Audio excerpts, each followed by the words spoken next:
Welcome to All the Little Things, the podcast that explores the small habits and subtle changes that can transform your life.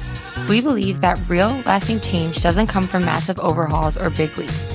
It comes from the small, consistent actions we take every day. Whether it's refining a routine, embracing uncertainty, or taking mindful steps forward towards your future. This podcast is about honoring the little things that create a big impact. Graduation is right around the corner for many of us, and while this moment is filled with excitement, pride, and a sense of accomplishment, it also brings a lot of questions. What comes next? How do I stay motivated during the job hunt? Is it okay for my path to look different from everyone else's? That mix of emotions is completely normal, and it's something a lot of us are navigating right now. In this episode, we're getting honest about what it really feels like to leave the structure of college and step into the unknown.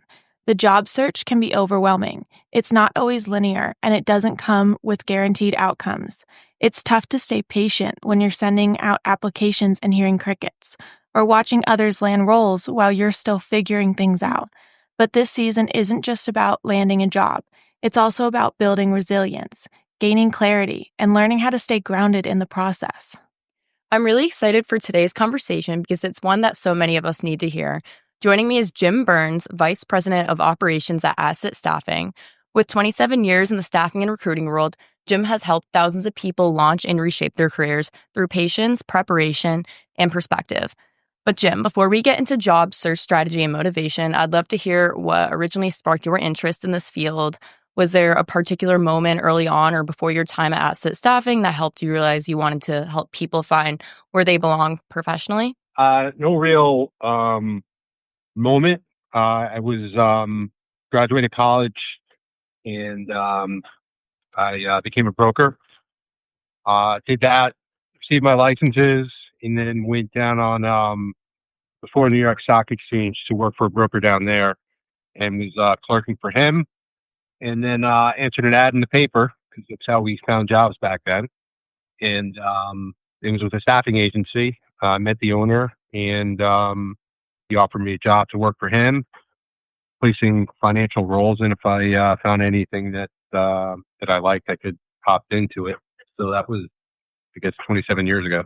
And then, so I wanted to talk a little bit about navigating the uncertainty of the job search. What is something that you have seen recent grads struggling with the most during the job hunt right now? And why do you think this is happening? Most common struggle is that they'll submit the resume into a company and never hear. I meet with a lot of candidates at different levels, but also a lot of entry level candidates, and that's the most common gripe, if you will. That it seems like their resumes are going to a black hole. That's the most common thing that I hear. Yeah, that's kind of how I personally feel right now. I mean, we're all seniors here. Yeah, definitely. We've been sending in our resumes, and I mean, I don't know about you guys, but I've been tailoring most of them to my cover letters based off of, the job description. And I've probably almost sent around 100 copies of my resume out to different companies. And it really just feels like you're, kind of talking to a wall. Like you're not hearing back. Is there kind of a reason why?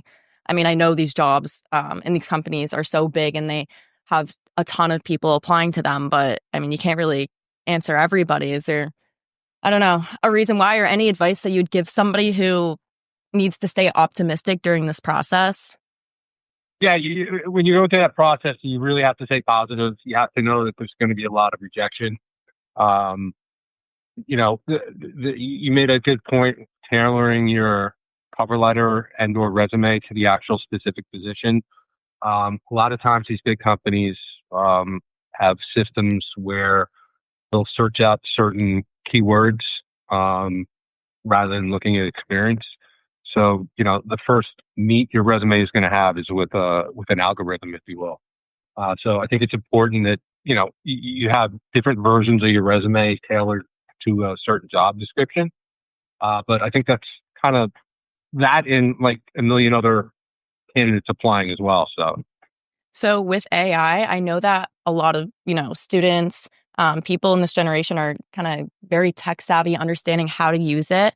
But would you say a lot of companies can tell, what are genuine resumes that kind of reflect an actual person and I don't know, their capabilities, job descriptions, skills.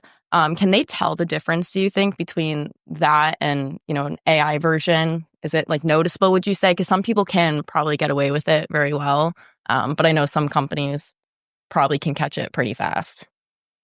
I'm sure there's ways to catch it. I mean, I vet candidates a traditional way. I'll receive the resume and I'll see if it's in line with, what we do, whether it's for an open job that I'm currently working or for jobs that I've seen in the past on a consistent basis. And the only way I can really tell is by meeting that person and going over the background. And if they have trouble, explaining past jobs or roles or anything, it's kind of a tell in that they use some sort of artificial means to bump up the resume.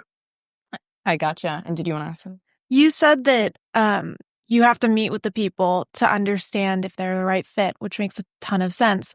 What is it that you're looking for? What is the most, I guess, easily seen attribute that you're searching for? You're searching that they don't have when you're talking to these potential candidates. So I'd say it's two things. It's obviously the resume is going to be the first thing that I'm going to say. So I'm looking for someone that has, attributes in line with what I'm looking for in terms of maybe education, internships, things like that, skill sets. The second part is the actual personality of the person. Ideally, what my role here is to basically find my clients' most qualified candidates for the roles.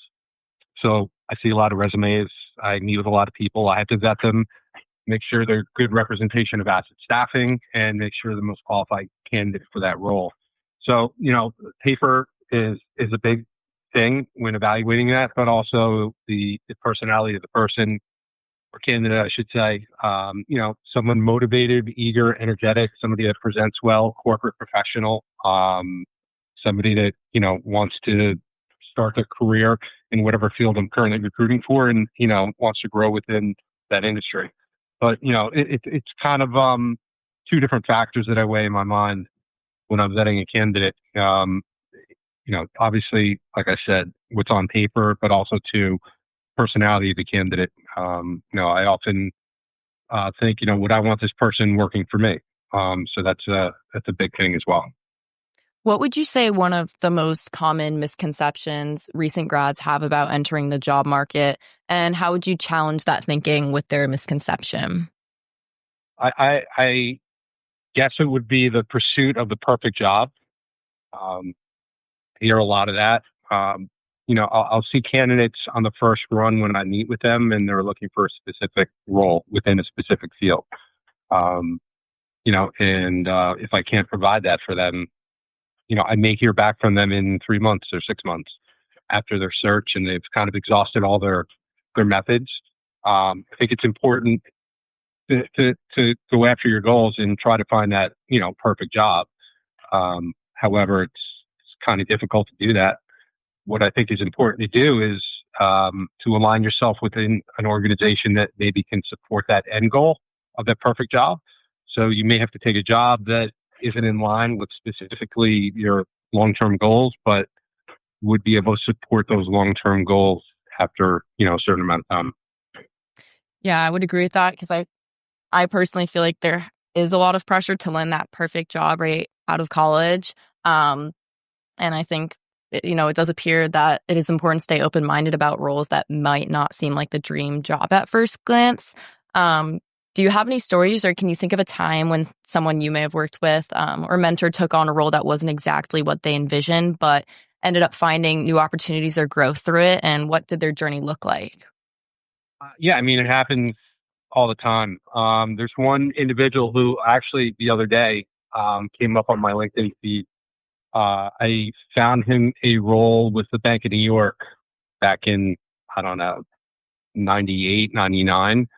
And he's now an executive director at some investment bank right now. So, the process works. It's, you have to work for the process. You have to put your time in. You have to,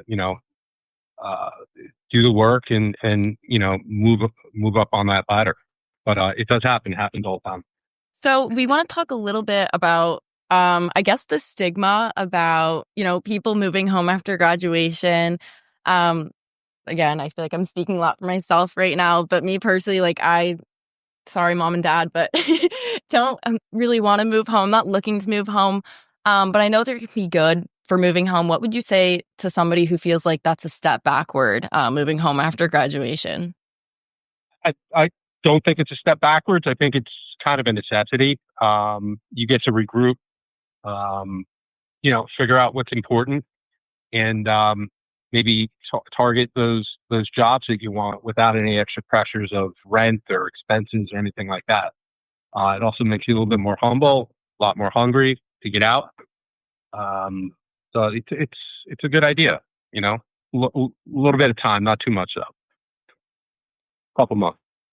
What's one thing that new grads often overlook when preparing for interviews? I feel like this year I've done a lot of interviews, and I feel like for the most part, they have similar structures, depending on like if it's an entry level job, or even like a manager job.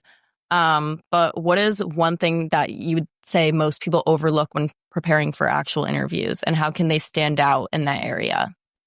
Well, for me, there's two sets of interviews. There's the meet with me, where I'm going to go over the background and go over their education and their personality and make sure they're a good fit for the client. So it's more of a kind of get to feel you, know you kind of meet. The second part is actually meeting with the client when candidate submitted into the role, and they're going to have to meet with hiring manager, coworkers, things like that. Don't be too confident. Just be really eager, energetic, motivated. Do your research on the role itself, functionalities of the role, products you're going to be supporting within the role. They're not necessarily looking for subject matter experts on that, but someone who can, has a baseline knowledge and can understand, what the client does, how they do it. And you want to make them feel comfortable that you're going to understand all that and be able to execute what they need done. Do you have any tips? And the research on the individuals you're going to be meeting with as well on LinkedIn. See where they get to school, see how they progress in their career.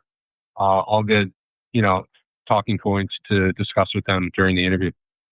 Do you have any tips regarding group interviews, like a first round interview? I've had a couple where there's like 4 other people on the call who are also being interviewed. And I would say each person probably gets around like 2 minutes total to speak and pretty much give their elevator pitch. So it feels like not as personal as like a one-on-one, but do you have any tips for how to stand out in that regard? That I would not. I'm not a big fan of those, and I advise my clients not to do those. But I mean, look, your personality will stand out no matter who's on the call or not. Just do the research. Be positive and eager. So sorry. So I've always been told like networking is key, like to get a job and everything, but how important really is networking? Because like personally, I haven't really had an opportunity, I feel like, to network with a lot of people, but like what's the best way for someone like me, in a new job in the market to approach it? Line yourself up with as many as recruiters as you can, apply to as many jobs as you can, market yourself out, networking is great. It's just a different way to, get that job or get in front of that manager or, meet people. The more people you meet, the better chance you have of, maybe getting in front of someone. So it's not the main process. It's part of the process, if you will. And I know we talked a little bit about, resume tweaks, but what would you say would be the most common mistake, not even for recent grads, but just anybody in terms of resumes? I mean, I took a professional development class for my major for sport management, and the teacher emphasized 1 page, that's it. If it's more than a page, good luck. Now AI has scanners that scan for keywords that are, again, tailored to the job descriptions, but it seems like that resume is like kind of your one-way ticket in. And if there's anything that doesn't align with, what the company values, then good luck. So what would you say is the most common mistake you would see most people in general making with resumes? For entry-level type roles, Yeah. keep the resume, obviously, like you said, to one page. There's no reason you should have multiple pages. You'll see like a PhD candidate or something like that. But keep it clean, keep it to one page. Make sure your education is up top. Make sure you have a clear objective.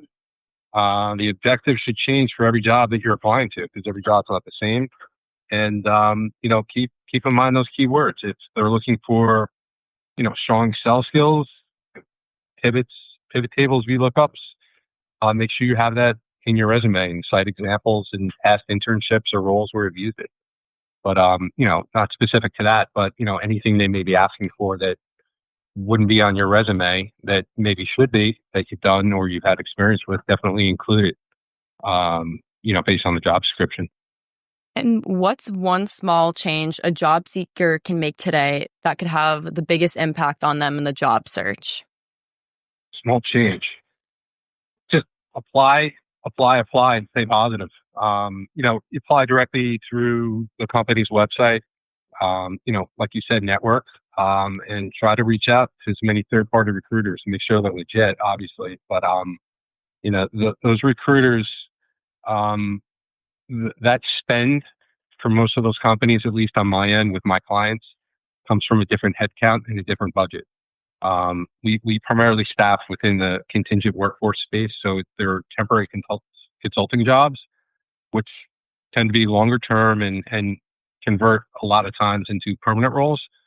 So it's just a different budget, and a lot of times people have a lot more success going that route than directly through the company.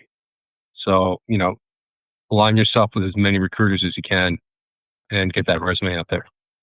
Now, I've heard of mixed things, mixed opinions with reaching out to a company after you apply. What is your opinion on that? Would you say it's annoying if people seeking jobs do that, or does it show kind of an effort and, I guess, want to get yourself to the top of, the list of applicants?